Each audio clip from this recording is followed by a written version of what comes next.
Good morning. It is a beautiful, crisp fall morning. I just finished a jog.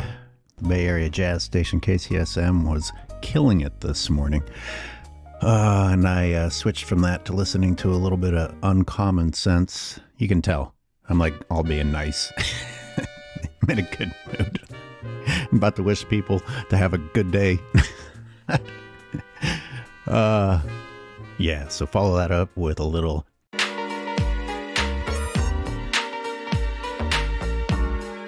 Uncommon. If you're listening, I want to talk to you about hiring you to write a little jingle for me too. If you ever want to listen to someone that's not as big of a dick as me, go over to Uncommon Sense. And let me tell you, I've been enjoying my break from the NBA. And I've been working on some of the other projects I keep saying that I need to work on. But instead of watching, because it's literally too painful to watch, I'll get a little taste of what's happening by listening to the other channels. And today, because I'm still not going to watch today's in-season piss tournament, so I'm just going to listen to other people and feed off of them. You know, Uncommon Sense and Too Raw and Sports and Fitness Rants and some of these other guys say great things, and I wish I was in the room doing a podcast with them because I have additional thoughts on some of it. And that's what I'm going to do today. I'm going to feed off of Uncommon Sense. All right, so there were 2 episodes I listened to, and LeBron James and the Lakers were 1 win away from another fake trophy, and he's talking about this in-season tournament, which is indeed about as laughable as can be. Speaking of, I really am not missing watching these blowout games with the commentators constantly trying to tell the audience that the in-season tournament is successful and that what LeBron James is doing at age 49, at age 73, is amazing. I mean, it's the same fucking repetitive script, and you don't even have to be watching the Lakers to hear it. So no, I am not missing this bullshit league. I can't even say tournament. League. I'm not. God damn, that's a sad thing to say. So I'm not going to repeat. You know, you could go and listen to Uncommon Sense. I'm not going to, steal his content. But like I said, I'm just feeding off of his thoughts because Uncommon Sense goes on in the podcast. He says he gives credit to LeBron for having a good game, but does point out that it was a game that was never slipping away. It was always in control. He mentioned the final score. But when I was doing other stuff during the Pelicans game, I did check the box score while it popped up on my phone. It wasn't just a blowout down the stretch. And this is exactly what Uncommon Sense is saying. These are LeBron's moments to shine when there's no fucking pressure. When there's no fucking pressure. And I got to build on that by saying hardly anyone respects his shot or guards his shot, so there's a lack of pressure. The NBA is required to get out of his way when he drives for a layup. Well, that would make me confident too, especially when my team's up by 20. Hey, a lane where no one's allowed to touch me? I think I'll give it a try. I've resisted putting up these clips from, I don't know, who was the shitty team that they beat before the Pelicans. Oh yeah, fucking Nurkic. Nurkic looks like an escort service, not a prostitution escort service, but he looks like he's escorting LeBron James to the rim, not fighting him. You'll hear us old heads complain about there not being any rim protectors in the paint and how much that changed the game. Well, yeah. I'm not saying that it's okay to foul people, but there isn't anything standing in your fucking way at all. Anyway, there I go, down another fucking rant. What was I talking about? Oh yeah, so the game, there was not any pressure. Hey, geez, I might as well throw this one in. Talk about a lack of pressure when you and Adam Silver had dinner and decided that you would win the in-season tournament. I'm sure that helps you have confidence too. It was in the second period that I glanced at my phone, and the Lakers had a significant lead already. With 5.5 minutes remaining in the third, the Lakers had almost a 30-point lead.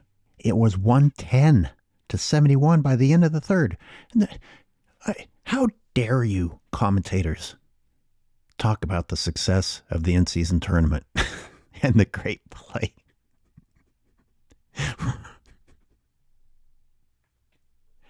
I'm sorry, I'm questioning my math as I look at this. Is that a 39-point lead? It sure is. I'm sorry. A 39-point lead at the end of the third? Clearly, everyone who is in this tournament deserved to be there. You know, it's not even that. Like, you see this sort of bullshit in the NBA all the time now. Who isn't disgusted by that? So I see that James subs out at 5:44 in the third. And, you know, the bench of the Lakers continued to create a bigger gap. You got to see Hood Schifino for, I think, the first time. Christie got more playing time. Lewis? I don't even know who that is.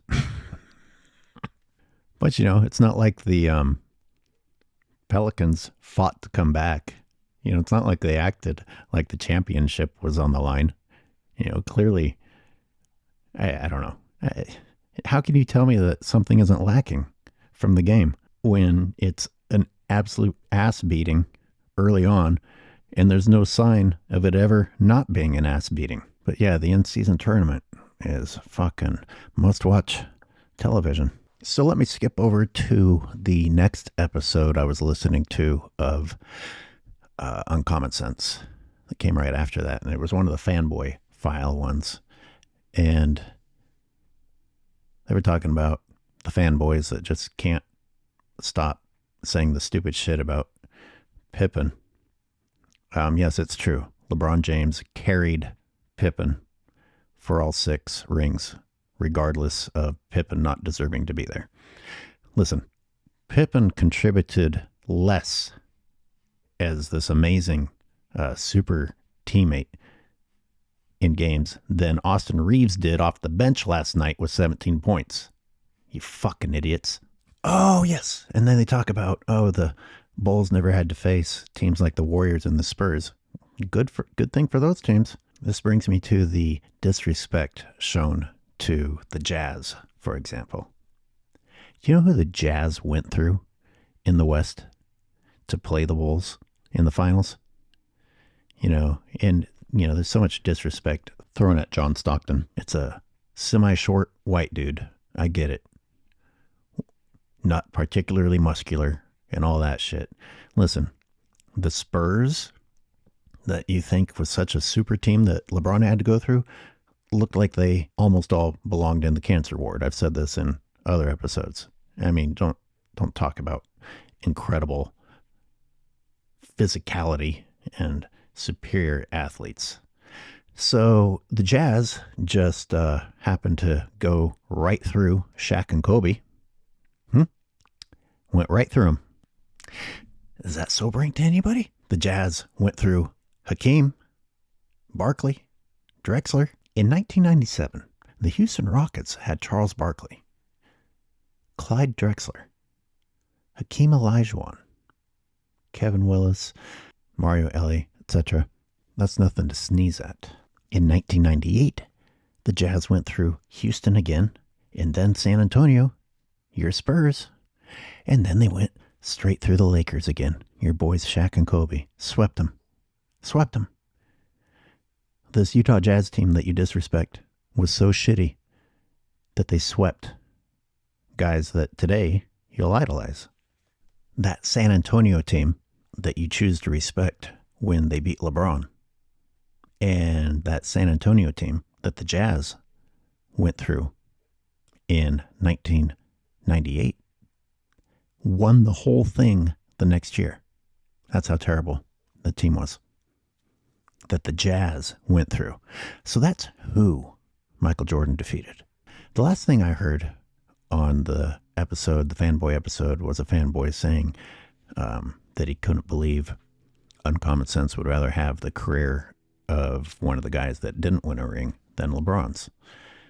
And again, go and listen to the episode if you want the details. But the bottom line of the discussion there, in my mind, was respect. Do you want to be respected? Do you want to respect yourself? Do you want to be proud of your career? Or does the greatness of your career need to exist on paper only? A paper covered in asterisks. And you can argue all day and night, fanboys. Now I'm calling them fanboys too. I don't think fanboys even know what that word actually means. And it doesn't help that people like Stephen A. Smith cause people not to know what it means, because Stephen A. Smith respects everybody, apparently, and loves everyone like a brother right before he just fucking shits all over them. You know, you can't respect everyone and have respect still mean anything. Anyway, the point I wanted to get at is looking someone else in the eye and having an acknowledgement, a little light go on in the back of your brain that says they don't take you seriously. Or the light that goes on that says, this guy really respects you. You know, you could have an actual friendship here.